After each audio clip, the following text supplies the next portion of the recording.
Hello and welcome to Cartoonist Kayfabe. My name is Jim Rugg. I'm Ed Piskor.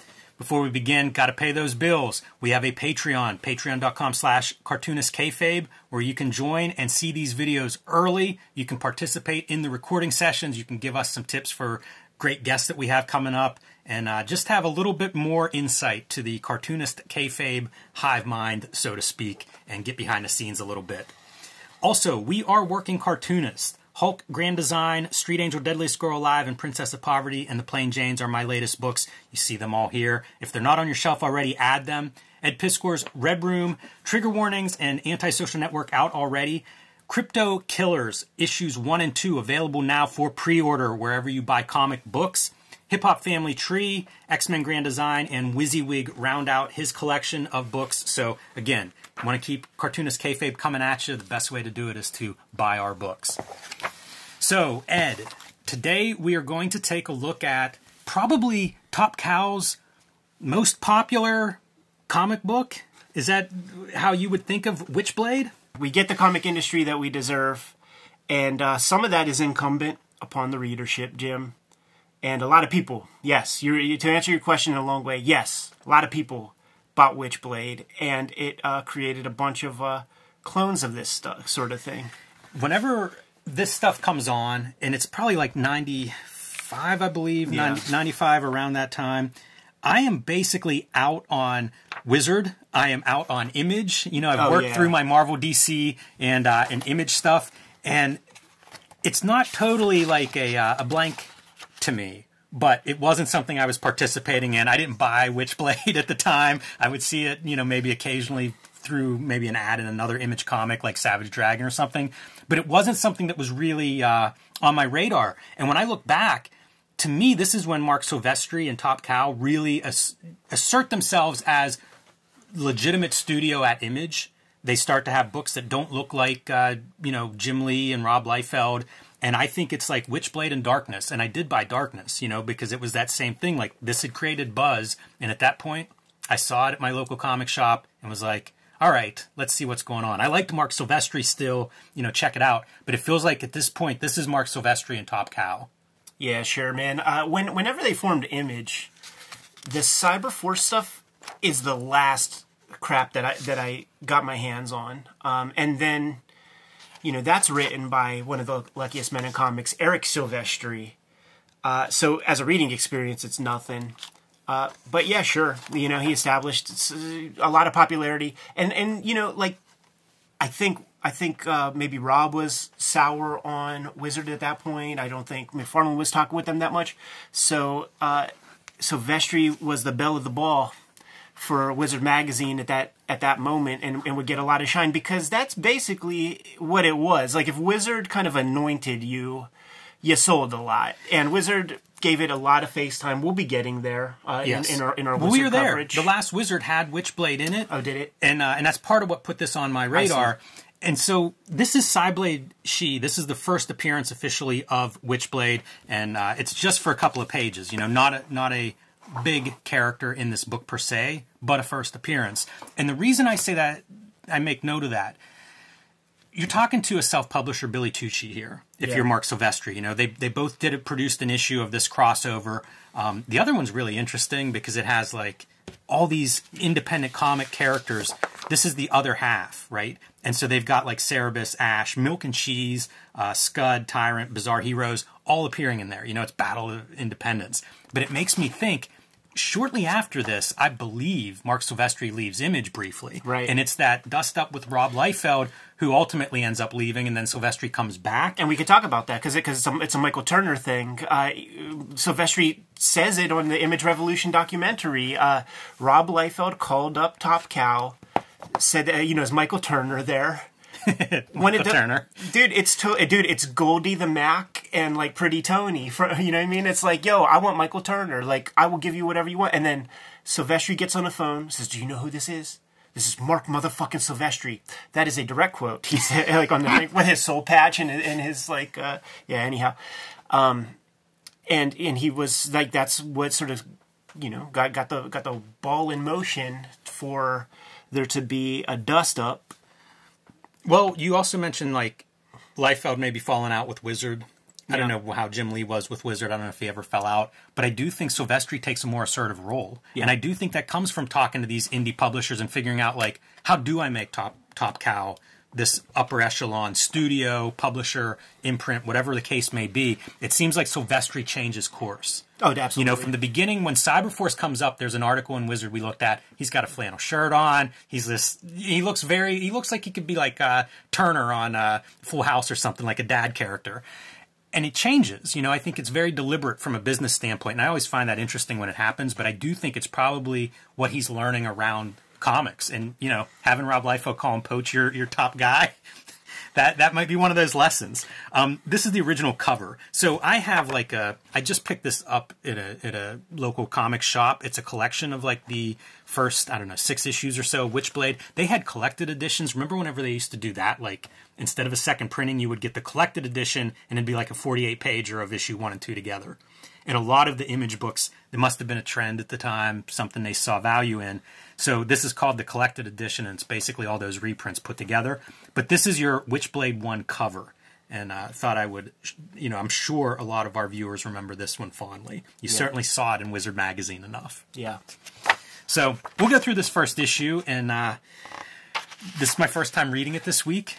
You can see here are your credits, and Michael Turner, again, the big one that stands out to me. I think he went on, I think this is pretty early in his career, I think he went on to have a pretty distinguished career and developed quite a bit as an artist. Created his own studio, you know, became a sort of a top talent. Died very young. Yeah. I think cancer, unfortunately, but that studio might even continue to exist, which is wild to me to think of how many publishers go under. You see Fathom Comics still being produced and things, and you know, at the turn of the new millennium, when I was at art school, all my fellow students talking mad shit on Todd McFarlane, Rob Liefeld, sucking Mike Turner cock on that, like, and I'm just like, there's no difference. Like, it's all the same. Like, This is a new flash in the pan guy. It's got all the same rough edges. Reading this made me think about those weird, like, not Bloodshot, but like, you know, those like weird lightning comics. Yeah. What's the blood? I forget what the blood joint is. Bloodstorm or something. Cool. Yeah, I feel like I'm letting down the audience by not pulling that out. The difference between that level of indie comic and this level really is in a little bit of the artwork. You know, the artwork is just a little bit better than that stuff, but the coloring department is more advanced than the bleeding edge of like the Lightning Comics kind of thing. Because this is a trash comic. A lot of words on these pages. The writing is just completely ridiculous, and it's totally that era of 90s comics, and it still exists like that to some extent, where we're going to do this comic, this character, whatever her name is, she's a police. And you know that the writers did no research at all into like the inner workings of police work or anything. Yeah. This is not. This is not Bendis doing a ride along to write his crime comics. It's with the local police. Yes, no. So it's as fucking Malibu, fucking superficial as you can possibly be. It's like the TNT kind of police drama. It's not even like that's what it becomes too. I think they're even aiming that direction. A 10-year-old wrote this. Like it's that level of discourse. And this is how you get on your Wizard top 10 right there. I know, and you know that's the thing too, because look at that spread. Like it is such. And it's not even that good. Oh no, it's bad drawing. Like that's not but sexy. Are you writing the bad girl? Are you building the bad girl trend, or have you recognized it and go, "Hey, we're going to sell some bad girl comics"? Because this feels like this is your bad girl 101, how to do it kind of lesson.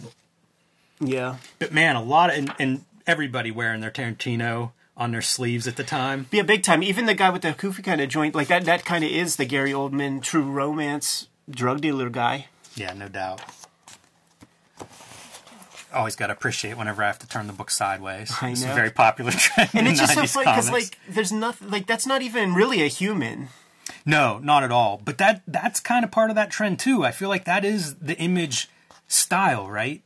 You know, it's 14 heads tall figures, 16 head tall figures. It feels like that part fits in. Yeah, pretty I'm well. not even talking from any kind of like feminist perspective, man. Like, I'm just saying that it does not look like a human being. It's not far from like that Everett Hartsoe shit where they would get like a titty Skinamax chick to do like the naked cover, but then there would be the interior. This comic is no different than that. Like, the only difference is the coloring department had a couple of years to play and figure out how to like use radial blurs a little better. You know, the difference too is we just don't see much Witchblade. We get like one Witchblade money shot. It made me wonder, like, if you go further into the series, does it get more fun? Like, does it become like Witchblade all the time and then it's like crazy visuals? That's the other piece. Like, we saw the cover. The second you see this chick, you know she's going to be the thing. So, like, just do it. Yeah, it's so frustrating to me. Look at that thing. This is incredible. Like, the 90s coloring. I mean, man, anybody that wasn't there the first time through, I bet you this stuff has been recolored for, like, new collections. That wouldn't surprise me. Because I know they do that sometimes. It'd be like reworking special effects or re-rendering, you know, Toy Story or something with today's technology. But it's so, I mean, this stuff burnt into my brain. And if you were a fan of, like, Frank Miller's Daredevil, for example, you know, seeing this was like, it's a different thing. It's not even comics. No. I was so angry at this era of comics at the time. Also, like, it's an abuse of, it's everything that all, like, great writers say is, like, it's way better to, don't tell me that you're a good guy or a bad guy, just, like, show it. And we had the guy up front who's the main bad guy, who's out of central casting and got, like, an object that he can't wait to fuck with. We got this cop chick out of central casting. The one bit of pathos is that she wanted to be a cop since she was born. Yeah, like, that's original. Once again, man, we get the comics industry that we deserve, and it ultimately falls on to the people who vote with their dollar bill. And a lot of people bought this. Look at this for a visual. We're bending this figure a lot, right? And she's shooting back behind her. You could have had this thing shooting basically right into the knee instead of off the page, without really distorting anything beyond what's already there. Right, yeah, because it could have been in that hand. Yeah, you could have twisted her a little bit more. You could have moved the hand up slightly. It could have been just moved hand. the gun. It could have been this hand, and it's pointing to it. Yeah, a lot of setup. A lot of setup. There's so much setup, too. Like, this whole thing is that they're going to have some event at this old theater, so we get history of this theater. It's awful. Is anybody buying Witchblade to hear about some old theater that hasn't been open in 50 years that they're opening up for this event? This guy's got to be patterned after somebody, right? I just don't know. I feel like that's somebody's uncle or something, because he's one of the few characters in here that doesn't have this, like, generic character look. Yeah. You know, I don't think these two are patterned after anyone, but this is somebody's uncle or dad or guy down the street. Okay. Here's the part I was talking about off cam, Jimmy. We got 3 captions here, right? Caption 1, the guy with the cigarette rolled up his sleeve, blah, blah, blah. He's my boss, Lieutenant Joe, whatever the fuck. I'm seeing it at a weird angle. I can't read it. So that looks like sleeve rolled up. That's the boss. 3 captions later, calls him the chief. He's the chief and all. So they don't even know that level. Like I Googled to see if, is a lieutenant a chief? It's like, no, a chief is an appointed position unto itself. It's a top dog. It's you're voted into that position, and that is all the duties that you do. Now, I understand I have the benefits of Google now. But I bet you could probably, like, I don't know, even go down the street to the cop shop and, like, just ask that question. Can a chief be a lieutenant? Like, that's what I'm saying. These people they're idiots. These writers are fucking stupid. And by the way, like, I get it. Like, we get paid to do this job and stuff like that. But you couldn't pay me enough to read issue 2. Oh, man. That's whenever I assume it kicks into high gear. Because there's not that's a smart move. Because there's not a lot of high gear in this first issue. That's a smart move, huh? Seeing more of the rebuilding this theater. How much does this dude look like Supreme? Supreme or Cable or like there's a guy in the Pit. I mean the Prophet comics that looks like that. There's a serial killer that kills people and then poses them like this.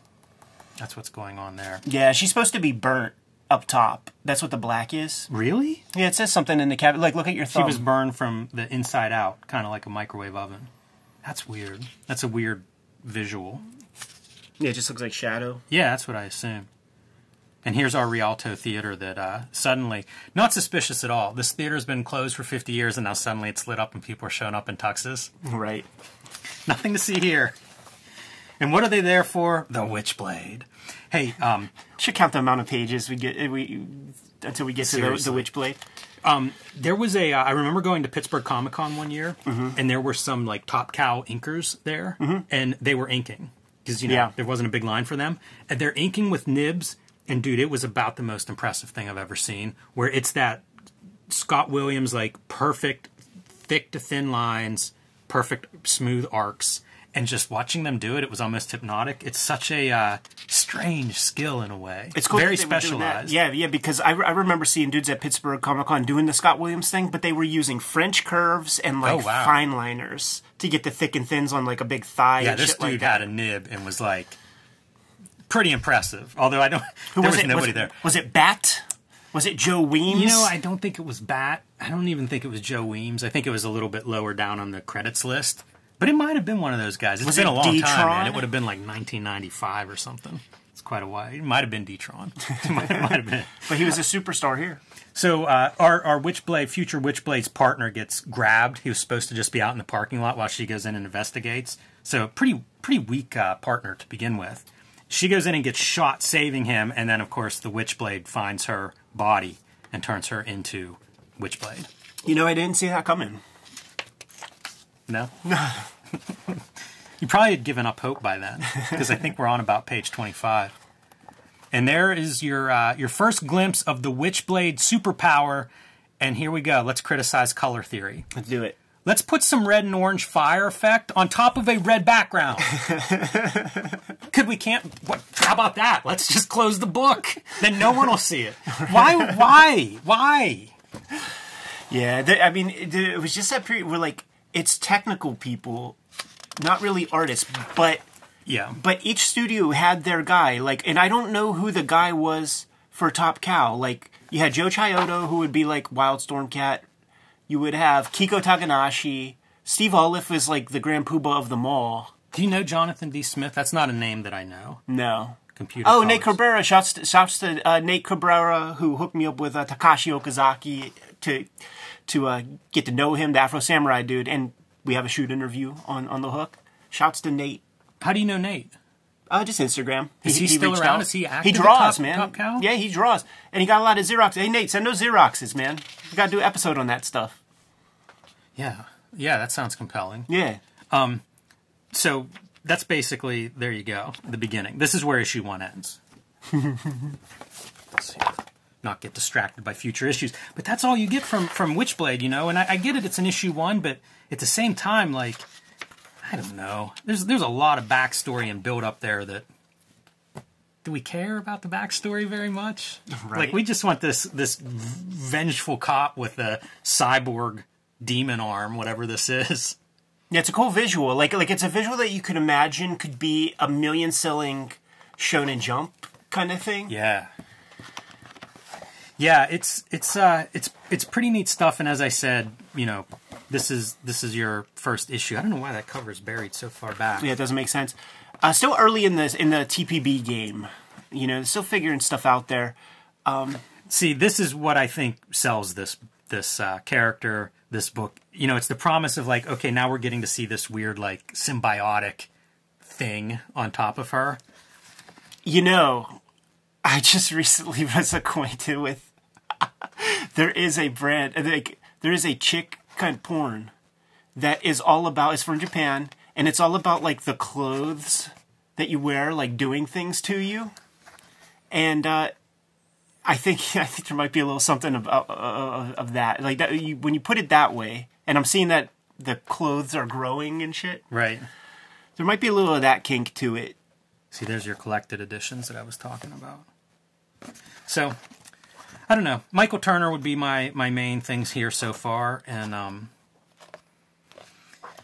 but yeah. It was a huge book. I mean, you know, it was a TV show.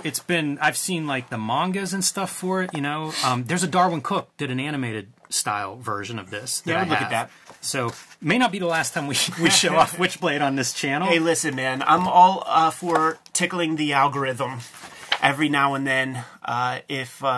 And a book like this will do just that. So it served its function. There, that's the money shot I think from this book. I don't know what issue this was in, but I feel like that's what you're really coming for. No pun intended. Let's get out of here, man. 20 minutes is enough. Kayfabers, hit the Patreon. You're watching us live stream this recording session if you are at the King Kayfaber level and you're getting all the videos ahead of time. Like, follow, subscribe to the YouTube channel. And grab our books, man. I have Red Room Crypto Killers issue 1 and 2 being solicited right now. 2 trade paperbacks of that out there in the wild. 4 volumes Hip Hop Family Tree celebrating its 10th year anniversary. 3 volumes X-Men Grand Design. And WYSIWYG you'll find out there, man. Jimmy, what books you got? I have Hulk Grand Design, Street Angel Princess of Poverty, Street Angel Deadly Scroll Live, and The Plain Janes.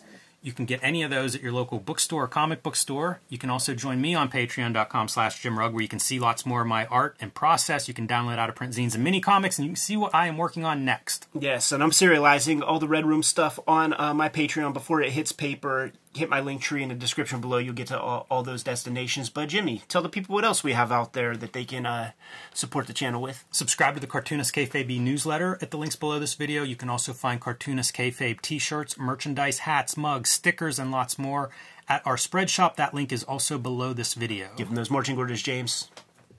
Read more comics.